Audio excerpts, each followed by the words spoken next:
tout premier jour du mois de février de l'année 2024. Mesdames et messieurs, bonsoir et bienvenue à cette session d'information qui connaîtra la participation de messieurs Jancy Kimbaou, qui est un acteur politique. Avec monsieur Jancy Kimbaou, nous allons échanger autour de plusieurs questions d'actualité politique, notamment celles axées sur les perspectives de la nouvelle législature, mais aussi celles axées sur un présumé malaise au sein de l'Union sacrée. Monsieur Jancy, bonsoir. Bonsoir. Sans plus tarder, ouvrons cette session d'information. 1er février 2017, 1er février 2024. 7 ans se sont écoulés depuis la disparition d'Étienne Tshisekedi Wa Mulumba, l'opposant historique et père biologique de l'actuel chef de l'État Félix Antoine Tshisekedi Tshilombo a marqué les esprits par son engagement à défendre l'intérêt des Congolais, d'où son slogan « Le peuple d'abord », retracé à travers cet élément le parcours de ce sphinx de Limete. Né le 14 décembre 1932 à Kananga, Étienne Tshisekedi est le premier diplômé en droit au Congo. En 1961, après un parcours élogieux à l'université Lovanium de Kinshasa, il deviendra docteur en droit. De son vivant, celui qu'on appelait affectueusement Yachichi a occupé plusieurs postes de responsabilité. D'abord, en 1960, il a fait partie du collège des commissaires généraux nommé provisoirement par Mobutu après son premier coup d'État. Après avoir dirigé l'école nationale de droit et d'administration entre 1961 et 1965, Étienne Tshisekedi va gérer le ministère de l'Intérieur et des Affaires coutumières sous la houlette du président Joseph Désiré Mobutu. En sa qualité de juriste, il prendra part à la rédaction de la Constitution de 1967 avant d'élaborer le manifeste de l'Antsele en conjonction avec Joseph Désiré Mobutu, Justin Bomboko et Singa Uju. De ce manifeste procédera le mouvement populaire de la révolution MPR qui plus tard deviendra le parti unique de la République du Zaïre. À 1980, Tshisekedi se plongera pleinement dans l'opposition au régime Mobutu. Au mois de décembre de cette même année, il va rédiger avec ses pairs parlementaires une lettre ouverte dans laquelle ils ont dénoncé la dictature exercée par le président Mobutu. Cette lettre de 13 parlementaires fera large écho sur toutes les nationale, voire au-delà des frontières. 2 années plus tard, Étienne Tshisekedi participera à la fondation de l'Union pour la démocratie et le progrès social, UDPS, un parti historique qui militera dans l'opposition pendant plus de 2 décennies avant de conquérir le pouvoir en 2018 par l'élection de Félix Antoine Tshisekedi Tshilombo, fils biologique d'Étienne Tshisekedi. À l'issue de la conférence nationale souveraine en 1990, Étienne Tshisekedi sera désigné pour la première fois chef de l'exécutif national. À la suite d'un désaccord avec Mobutu, il sera limogé puis nommé à nouveau à 3 reprises en 1991 et enfin le 15 août 1992, il sera encore chargé de diriger le gouvernement par le Forum national. L'histoire retient aussi que de 1997 en 2017, le patron de l'UDPS s'est farouchement opposé au régime de Laurent Désiré Kabila et Joseph Kabila Kabange. Le 14 décembre 2017, Étienne Tshisekedi rendra l'âme à Bruxelles, en Belgique, après avoir souffert d'une embolie pulmonaire. Bien que mort, Étienne Tshisekedi reste gravé dans les cœurs des Congolais, notamment pour sa dévotion dans la défense de la cause commune. Restons toujours dans ce chapitre consacré à l'anniversaire de décès d'Étienne Tshisekedi Wa Mulumba. Plusieurs Kinois saluent la mémoire du sphinx des Limete. Ils ont par ailleurs fait savoir que son combat centré sur le bien-être des Congolais se poursuit par son fils biologique Félix Antoine Tshisekedi Tshilombo. C'est lui le père de la démocratie. C'est quelqu'un qui a lutté pour nous les opprimés. C'était ça sa lutte.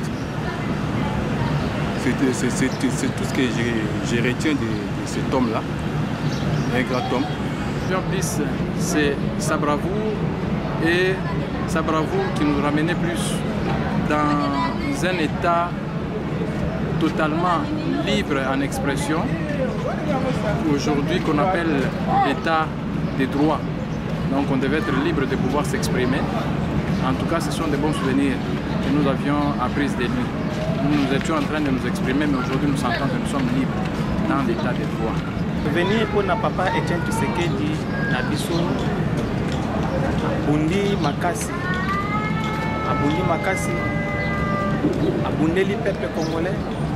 Lelo victoire oyo mwana nae Tshisekedi wa Mulumba et Tshisekedi papa Félix Antoine Tshisekedi victoire ça nae ça grâce à papa nae. Autre chose à présent, le Premier ministre Jean-Michel Sama Lukonde a présidé ce jeudi 1er février à l'hôtel du Fleuve la cérémonie solennelle de remise des brevets aux commissaires aux comptes nommés récemment au sein des établissements publics. En croire le chef du gouvernement, désormais la fonction du commissaire aux comptes ne peut être exercée en République démocratique du Congo que par un expert comptable inscrit au numéro d'ordre.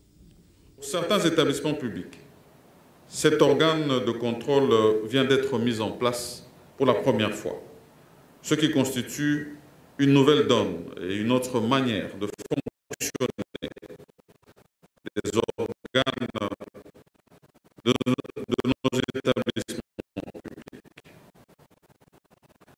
Mais pour les... Rendons-nous à présent à l'Assemblée nationale où la remise est reprise entre le bureau provisoire que dirige le doyen d'âge Christophe Mbosso Kodia et le bureau sortant représenté par le professeur André Mbata a eu lieu le mercredi 31 janvier dernier. Christophe Mbosso Kodia s'est fait assister par deux benjamins de la nouvelle législature, notamment Serge Bati et Moïse Age Matembo. Transition réussie à l'Assemblée nationale, le bureau sortant et le bureau provisoire, mené par Christophe Mbosso, ont procédé aux remises et reprises. Ils s'engagent à collaborer étroitement pour une transition efficace et la préparation de la nouvelle législature. Donc, une passation pacifique et civilisée de pouvoir en présence de membres du bureau sortant, conduit par le professeur André Mbata. Christophe Mbosso prend enfin les bâtons de commandement pour présider le bureau d'âge durant cette session extraordinaire.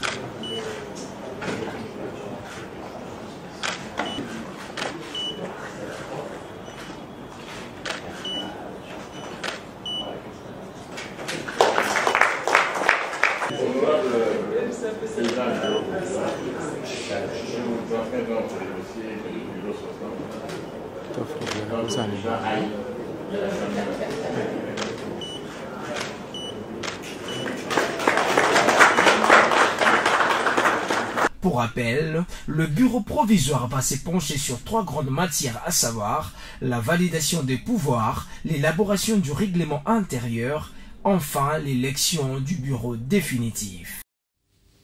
Les partis politiques membres du regroupement A-AUNC et A-VK 2018 condamnent avec la dernière énergie le comportement qu'ils qualifient de barbare et irrationnel posé par certains militants lors de la session inaugurale à l'Assemblée nationale du 29 janvier dernier, ainsi que la campagne de diabolisation contre leur autorité morale Vital Kamerhe. Ils mettent en garde à cet effet ces militants qui, selon eux, tenteraient de déstabiliser et de diviser l'union sacrée de la nation. 4. Condamnons avec la dernière énergie le comportement barbare et irrationnel posé par certains militants instrumentalisés lors de la cérémonie d'ouverture de la première session extraordinaire de la 4e législature à l'Assemblée nationale tenue le 29 janvier 2024, ainsi que la campagne de diabolisation injuste contre notre autorité morale, l'honorable Dr Vital Kamerhe, partenaire le plus loyal du chef de l'État. 5. Mettons en garde les 10 militants ainsi que leurs commanditaires et prenons l'engagement de barrer la route à toute personne qui tenterait de déstabiliser et de diviser l'union sacrée de la nation, PSN ainsi, socle de la vision du chef de l'État. Enfin, 6. Appelons tous les membres de l'union sacrée de la nation ainsi que nos militants à privilégier l'unité autour du président de la République, son Excellence Félix Antoine Tshisekedi Tshilombo, chef de l'État, pour un Congo retrouvé digne et prospère. Place à présent à l'invité du journal.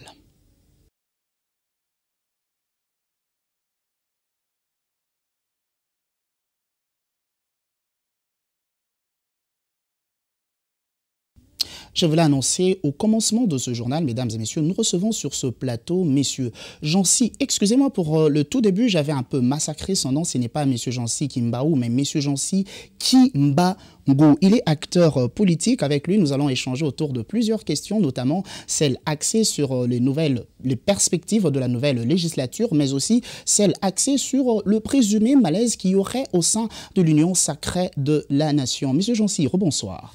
Bonsoir.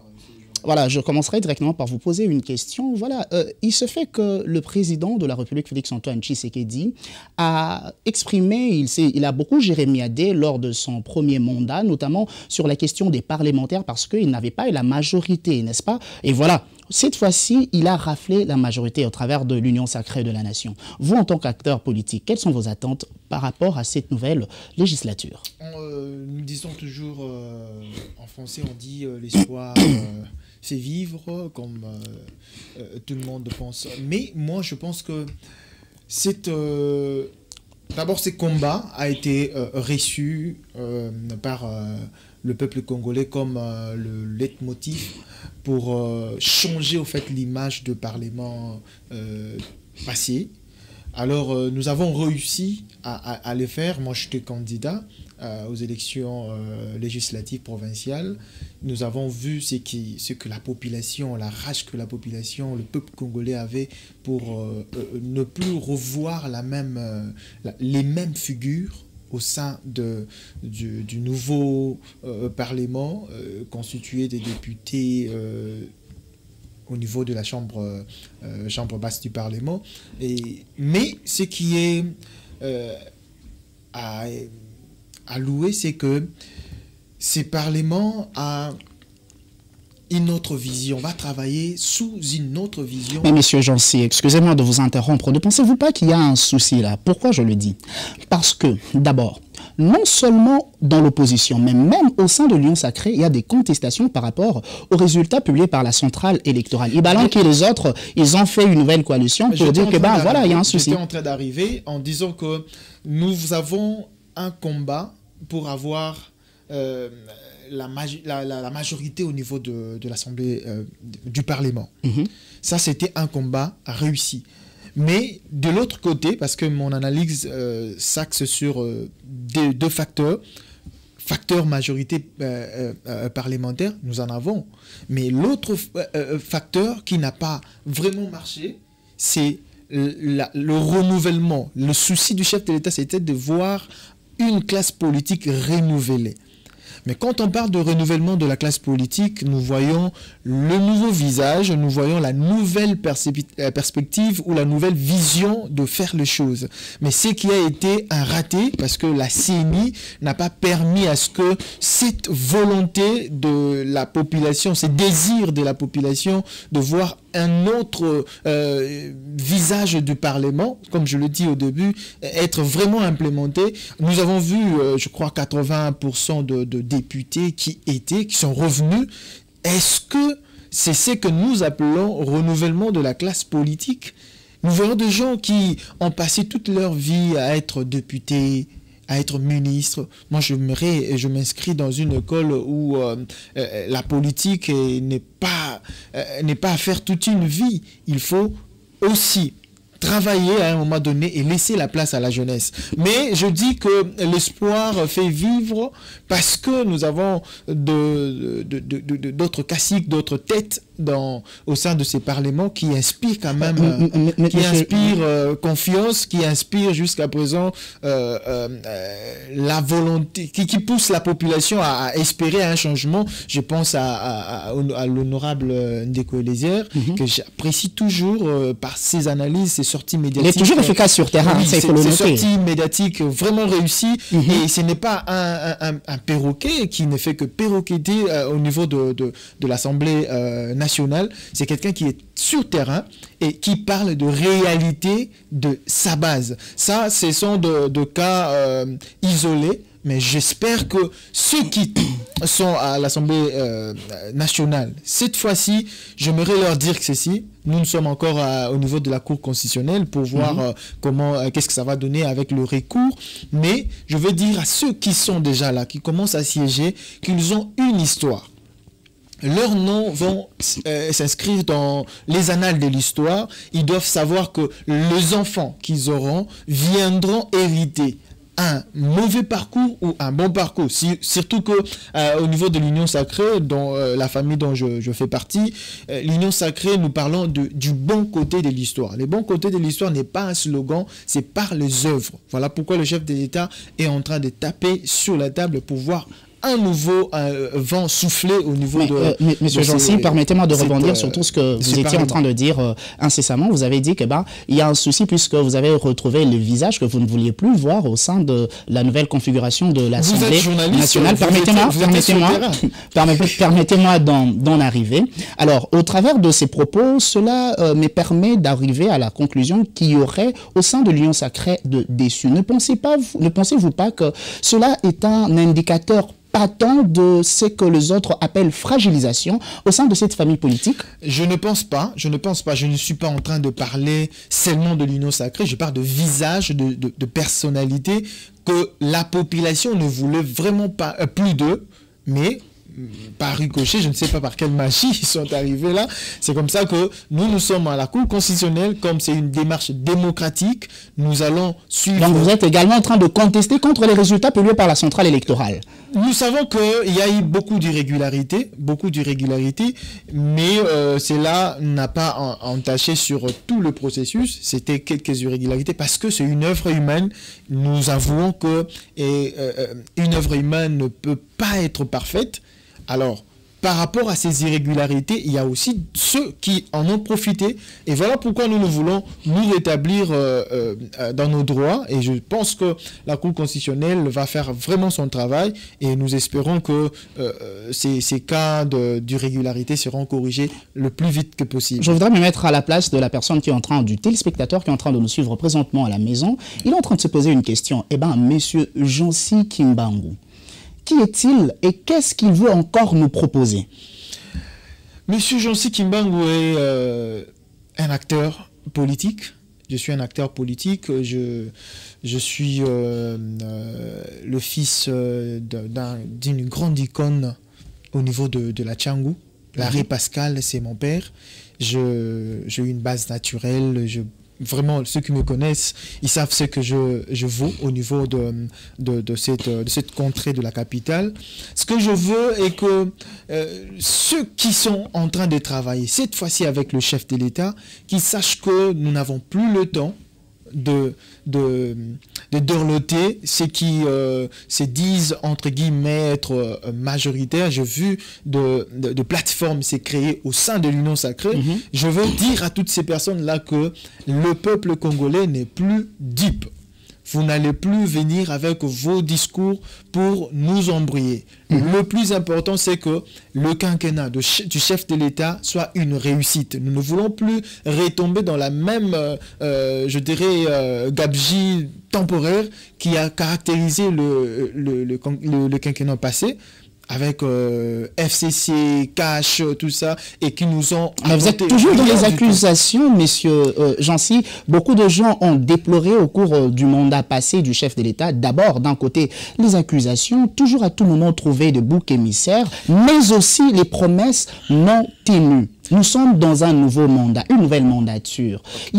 Peut-on encore espérer du chef de l'État et de tout ce qui l'entoure? Vous l'avez vu, le quinquennat du chef de l'État a été résumé par son discours pendant l'investiture. Il a dit, nous allons utiliser les erreurs du passé pour corriger le présent. Ça, c'est de un. De deux, le président de la République ne sera plus large comme il a été parce qu'actuellement, il y a une majorité derrière lui. Au-delà de la majorité parlementaire, le peuple congolais lui a octroyé une majorité écrasante. Souvenez-vous de son résultat qui a vraiment été une réussite qu'on n'a jamais connue dans notre histoire. Plus de 70% de voix. Les Congolais ont vraiment démontré que nous avons besoin de ce chef de l'État, mais avec qui composé, parce que c'est comme un coach, il doit avoir une équipe. J'en appelle encore à la vigilance, j'appelle toute la population d'être vraiment vigilant, parce que le chef de l'État compte sur la population au cas où ceux qui seraient nommés, ceux qui seraient dans les affaires seraient en train de faire du n'importe quoi, comme on l'a vu, ils vont devoir avoir la population. Barrer la route, barricader leurs actions pour sauver les quinquennats du chef de l'État. Nous sommes déjà en train de chuter, M. Jancy Kimbangu. Je voudrais vous poser une toute dernière question qui taraude mon esprit présentement. Eh bien, vous avez dénoncé les anciennes figures qui ont encore été reconduites à l'Assemblée nationale, mais en même temps, vous avez cité un visage de l'ancienne législature qui a été reconduit. Je cite ici l'honorable Eliezer Ntambwe. Qu'est-ce qu'il y a de si particulier que vous trouvez de cet homme que vous permettez de le citer comme ça alors que vous dénoncez les autres? Je suis jeune, et je crois que l'honorable qui me suit aussi, il sait que j'étais l'ancien DG, directeur général de EDTV, une formation médiatique qu'il maîtrise, qu'il connaît très bien. J'ai toujours été avec lui sur le terrain, j'ai toujours partagé des visions parce que c'est l'ami de mon ancien chef qui était le promoteur de cette chaîne. Alors, pour dire que je ne connais pas, j'ai du mal à reconnaître les discours des hommes politiques. Mais avec l'honorable Eliezer Ntambwe, je m'identifie au fait dans sa lutte. C'est quelqu'un qui ne parle pas pour faire plaisir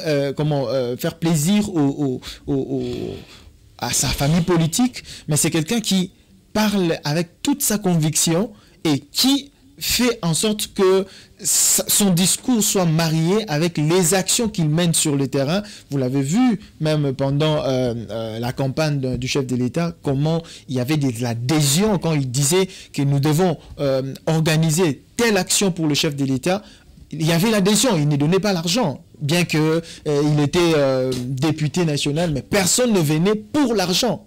Il venait parce qu'il croyait en la vision de cet homme. Alors moi, je m'aurais conseillé ceux qui sont revenus, qu'ils adoptent l'attitude de cet homme, et ceux qui sont nouvellement élus, qu'ils emboîtent le pas pour que nous puissions espérer. Voilà pourquoi ma conclusion serait l'espoir fait vivre. Nous savons qu'avec lui, c'est un leader. Il peut aussi influencer son entourage parlementaire pour que nous ayons cette fois-ci des parlementaires, des députés que nous appellerons dignement honorables. Voilà, c'était M. Jancy Kimbangu, il est acteur politique. Vous l'avez sans doute remarqué que c'est un jeune, il est pétri de talent. En tout cas, M. Jancy, merci d'être passé sur ce plateau. Que ce ne soit pas la dernière fois pour vous. C'est moi qui vous remercie, je serai là pour vous. Merci beaucoup. Voilà. Nous poursuivons cette session d'information à travers cette nouvelle en bref. La Commission électorale nationale indépendante a rendu public son calendrier réaménagé du processus électoral 2022-2027 relatif aux élections présidentielles, législatives, provinciales, urbaines, municipales et locales rendu public précédemment. Selon ce calendrier réaménagé de la centrale électorale, l'élection des sénateurs aura lieu le 31 mars 2024. Celle de gouverneurs et vice-gouverneurs interviendra le 7 avril prochain. Autre chose, à présent, 6 mois après l'assassinat de l'ancien ministre de Transport, Chérubin Okende, sa famille biologique décide de l'enterrer sans aucune autre forme de procès après avoir constaté plusieurs blocages sur cette affaire. C'est ce qu'a laissé entendre l'avocat de la famille du défunt, maître Laurent Onyemba, après leur rencontre ce 1er février avec le procureur de la République près le tribunal de grande instance de la Gombe. Lassés de faire le deuil de leur frère à cause de nombreux blocages dans le procès, la famille Okende décide finalement de l'enterrer sobrement. Cette option levée fait notamment suite à la rencontre entre la famille et le procureur de la République près les tribunaux de grande instance de la Gombe. Par le biais de son avocat, la famille s'est dit choquée d'être pourtant autorisée de disposer le corps du défunt, mais sans les résultats de l'autopsie, 6 mois après le meurtre. Ça fait 6 mois que M. Okende a été assassiné dans des conditions crapuleuses. quel n'a pas été son étonnement de constater qu'on a fait l'autopsie il y a 4 mois et que jusqu'aujourd'hui, on n'a pas l'issue de l'affaire. Elle a adressé plus de 7 courriers aux autorités du parquet, n'a jamais reçu la moindre réponse. C'est à peine que le divisionnaire du parquet vient de donner le draft d'une copie de la lettre du procureur signée depuis autour de la suite réservée à nos courriers. Et donc, le procureur vient de nous recevoir. Il a répondu que les corps étaient déjà à disposition de la famille de M. Chéribin Okende. Alors, la famille estime que on ne peut pas donner les corps sans avoir mis à la disposition de cette dernière les rapports de l'autopsie. La famille promet par ailleurs de communiquer sur le jour de l'inhumation après concertation. La famille vient d'être informée par le parquet que le corps est à sa disposition. Et donc ce n'est pas ici, elle doit se concerter. Vous savez que la famille africaine est le pluriel. Elle doit se concerter pour lever l'option. Mais en tout cas, la famille veut enterrer M. Chéribin Okende sobrement, sans aucune intervention quelconque, parce qu'elle est déçue de constater que l'État congolais n'a pas pu faire justice. Retrouvé mort à bord de son véhicule le 13 juillet 2023, Chéribin Okende fut le porte-parole d'Ensemble pour la République, parti cher à Moïse Katumbi et ancien ministre du gouvernement Sama 1. Incessamment, la démolition des constructions anarchiques sur la voie ferrée à partir de l'aéroport de Djili jusqu'à Kimwenza. Cette annonce a été faite par le gouverneur de la ville-province de Kinshasa, Jantini Ngobila Mbaka, lors d'une réunion tenue le mercredi 31 janvier dernier avec les bourgmestres de communes élargis au cadre de base de Kinshasa en marge de la mise en œuvre du projet Métro-Kin. Il s'est tenu à Kinshasa une réunion entre le gouverneur de la ville Jantini Ngobila et les bourgmestres de communes élargis au cadre de base. Au cours de ces échanges, le gouverneur de la ville-province de Kinshasa a annoncé la démolition de constructions anarchiques qui avoisinent la voie ferrée à partir de l'aéroport de Djili jusqu'à Kimwenza. Le gouverneur est venu nous annoncer les arrêtés qui sont pris, 5 arrêtés pour les démolitions précisément des amis qui habitent les riverains sur la voie ferrée. Parmi les 5 de ces arrêtés, donc première démolition de l'aéroport de Djili jusqu'à vers Tchenké, la deuxième, la fermeture de l'aéroport du cimetière de Tchenké, troisième, de Tchenké jusqu'au 12e rue, troisième arrêté, de 12e rue jusqu'à vers Pakadjouma et puis Ukaweka. C'est dans le cadre de l'exécution du projet Métro-Kin que le gouvernorat de la ville-province de Kinshasa va procéder à ces travaux, précise un expert qui a pris part à cette réunion. Aujourd'hui, avec plus ou moins 18 millions d'habitants, il n'y a plus de chemin de fer. Et c'est ça le drame que nous connaissons. Et c'est comme ça que l'autorité IBN, avec le partenaire TCC et l'ONATRA, ont mis en place ce projet Métro-Kin, qui a connu des avancées, comme vous le savez. On a procédé à des études d'impact environnemental, études techniques, qui sont terminées, qu'on avait remises à l'époque à l'autorité urbaine. Et maintenant, on est à la phase opérationnelle pour dégager la voie ferrée que vous connaissez très envahie par les constructions anarchiques. Et ces travaux vont bientôt commencer. Il s'y est de noter que le gouverneur a indiqué que le propriétaire de maisons démolies seront indemnisés. Toujours dans le même chapitre et dans la même ville de Kinshasa, mais cette fois-ci dans la commune de Massina, bientôt les travaux de construction du chemin de fer pour le train urbain à Kinshasa seront démarrés à Massina-Siforko Rail. Plusieurs maisons seront démolies. La plupart des habitants de ce coin de la capitale lancent un SOS aux autorités compétentes. Les travaux de construction du chemin de fer pour le train urbain à Kinshasa vont bientôt démarrer. Nous sommes dans la commune de Massina, précisément à Siforko Rail, où la population de ce coin de la capitale a construit de maisons commerciales et puis la vente de friperies sur la voie ferrée. L'ultimatum lancé n'est pas du tout bien digéré par les habitants qui ne savent plus où aller.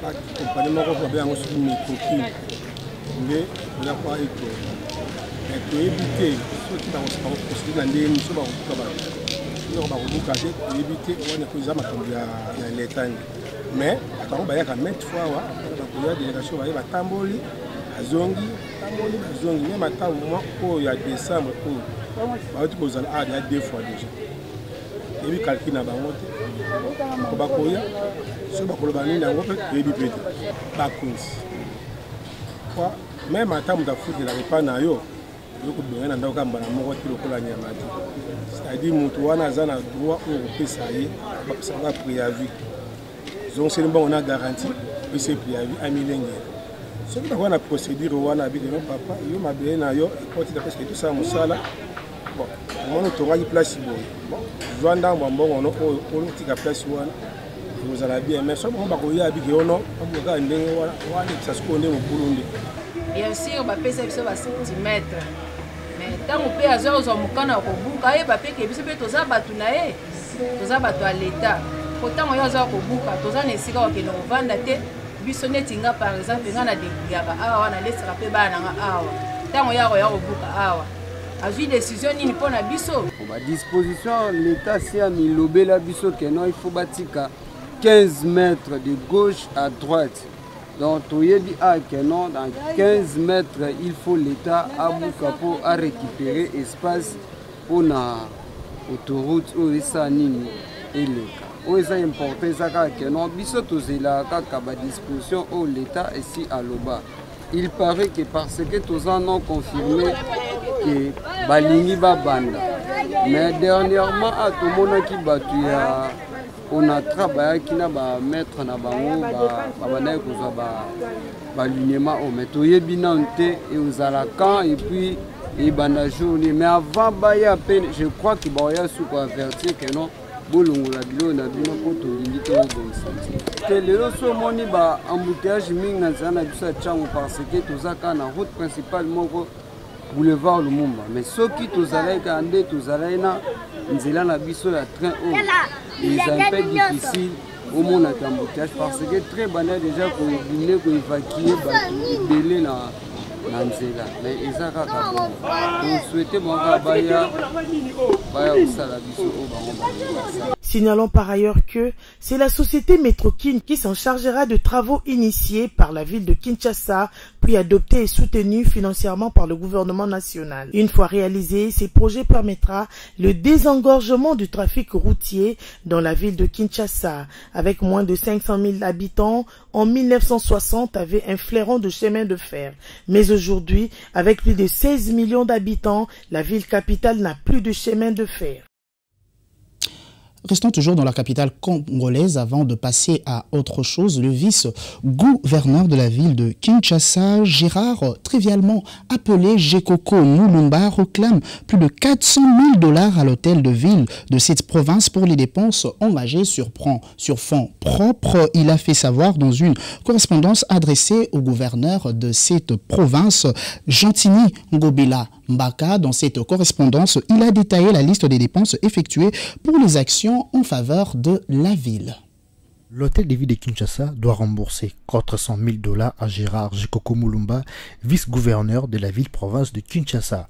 Ces fonds, a-t-il indiqué dans sa lettre envoyée au gouverneur Gentini Ngobila, ont été utilisés pour l'assainissement de la ville, y compris l'espace Wenge à Gombe, et comprenaient un plan visa à moderniser les ronds-points Willery et rond-point Gambela. Gekoko Mulumba indique par ailleurs que ces dépenses ont été engagées entre juillet 2022 et août 2023, peu après sa nomination au poste de vice-gouverneur. Il est à noter que ces dépenses s'élèvent à un total de 401 000 $, sur lesquels un remboursement partiel a été effectué en déphase de 50 000 $, soit un paiement de 100 000 $ seulement. La sécurité nous intéresse aussi dans ce journal. Le nouveau commandant de la 34e région militaire, le général Chora Mabundane, est arrivé cet après-midi à Goma avec comme mission principale de conduire les opérations militaires contre les milices du AM23. Le nouveau commandant appelle au soutien de la population pour la réussite de sa mission dans cette partie du pays. Le général-major Chora Mabundane a foulé le sol du Nord Kivu ce jeudi 1er février 2023 pour prendre le commandement de la région militaire. À son arrivée à l'aéroport de Goma, cet officier de l'armée congolaise a appelé la population du Nord Kivu à renforcer la collaboration avec les forces armées de la République démocratique du Congo pour la réussite des opérations militaires en cours dans la province.